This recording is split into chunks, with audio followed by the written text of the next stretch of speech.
Organ donation एक बहुत ही important काम है, एक बहुत ही अच्छा काम है। और आजकल सब जगह हम लोग देख रहे हैं कि ऑर्गन डोनेशन को प्रमोट किया जा रहा है कि आप ऑर्गन डोनेशन करें, just like blood donation. Kidney donation में कुछ कुछ चीज़ों का ख्याल रखना है कि कौन लोग हैं जो किडनी डोनेट कर सकते हैं। एक तो जो गाइडलाइन है भारत सरकार की, ह्यूमन ऑर्गन ट्रांसप्लांट एक्ट, उसके हिसाब से है कि किडनी डोनेट कौन कर सकते हैं। एक तो रिलेशन में जो भी हैं वो कर सकते हैं, या नियर रिलेटेड है। नियर रिलेटेड मतलब कि आपके दादा हो गए, जैसे पोता हो गया, ये सब। और क्या क्या क्राइटेरिया होना चाहिए। कोई भी आदमी जो 18 साल से 65 ईयर या 60 ईयर्स का है वो किडनी डोनेट कर सकता है। और क्या, किडनी डोनेट करने के लिए होना चाहिए कि आप का किडनी अच्छा होना चाहिए, बेसिकली किडनी ठीक होना चाहिए। उसके लिए हम लोग बहुत सारे टेस्ट करा कर देखते हैं, जब ठीक होता है तभी करते हैं। दूसरा, जिनको डायबिटीज़ है वो किडनी डोनेट नहीं कर सकते हैं, क्योंकि उनका खुद किडनी रिस्क पर है, तो वो डोनेट नहीं कर सकते हैं। जिनको हाइपरटेंशन है, तो जिन्हें हाइपरटेंशन है, अगर वो 1 या 2 दवा पर कंट्रोल है तब वो डोनेट कर सकते हैं। और बाकी सब हम लोग टारगेट ऑर्गन डैमेज जैसे होता है, बहुत सारे पैरामीटर देखते हैं, कुछ और प्रॉब्लम है कि नहीं है। अगर वेल कंट्रोल है और कोई प्रॉब्लम नहीं है तो वो डोनेट कर सकते हैं। तो डायबिटीज़ वाले डोनेट नहीं कर सकते हैं, 18 साल के ऊपर कोई भी डोनेट कर सकते हैं। जी डॉक्टर साहब, जनरली फैमिली मेंबर्स ही किडनी डोनेट कर सकते हैं, स्ट्रेंजर्स की किडनी नहीं ली जाती है। तो मैं चाहूँगी कि आप हमारे दर्शकों को ये समझाएं कि अगर फैमिली मेंबर में किडनी देखनी होती है तो पहले किसकी देखते हैं, और स्ट्रेंजर्स किसी अजनबी की किडनी लेने की नौबत कब आती है। फैमिली मेंबर्स की ही हम लोग प्रेफर करते हैं। फैमिली मेंबर से बहुत सारे कारण से, जैसे आपका भाई है, बहन है, तो ऑलमोस्ट आपका HLA मैच बहुत अच्छा होगा।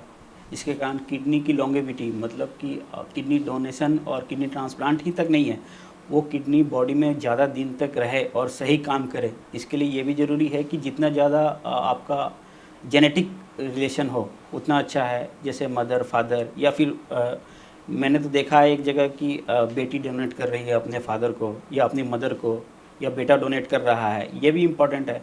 तो जितने ज़्यादा क्लोज रिलेशन होगा उतना ही अच्छा रहेगा, उतना जेनेटिक मैच होगा।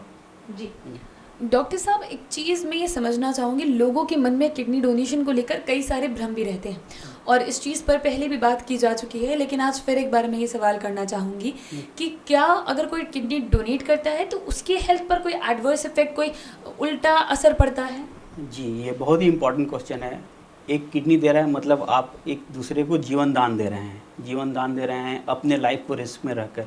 तो ऑब्वियसली किसी भी किडनी डोनर को जानने का हक है कि मेरा फ्यूचर में क्या होगा, क्या मुझे भी किडनी की बीमारी हो जाएगी, या मैं हेल्दी रह सकूँगा कि नहीं रह सकूँगा।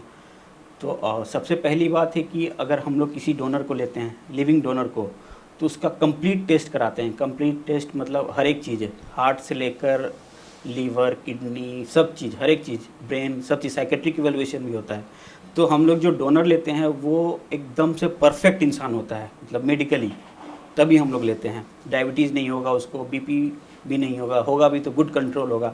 तो हम लोग आइडियल कैंडिडेट लेते हैं। तो एक स्टडी आई थी बहुत पहले, करीब 15 साल 20 साल पहले, उसमें देखा गया था कि लिविंग डोनर लिव लॉन्गर।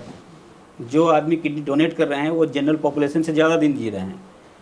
बाद में ये थ्योरी फिर बाद में वो हुई कि ऐसा क्यों हुआ, ऐसा तो नहीं होना चाहिए। इसलिए क्योंकि जो हम लोग जो कैंडिडेट लेते हैं वो परफेक्ट होता है। तो एक तरह से अगर आप किडनी डोनेट करने जा रहे हैं तो आपका कंप्लीट मेडिकल चेकअप भी हो जाता है। किसी तरह की बीमारी होगी तो पता चल जाएगा, तो फिर हम लोग किडनी उस समय उनका किडनी नहीं लेंगे। तो आप परफेक्ट होंगे तो आपका मोटा मोटी और नॉर्मल पर्सन टाइप का ही, जैसे आपके एज को देखा जाए, जैसे कोई 35 साल का है तो 35 साल के बाद वाला दूसरे 35 साल को देखेंगे तो हम लोग एज में उनका क्या कहते हैं, ईयर्स ऑफ लिविंग में कोई अंतर नहीं पड़ेगा।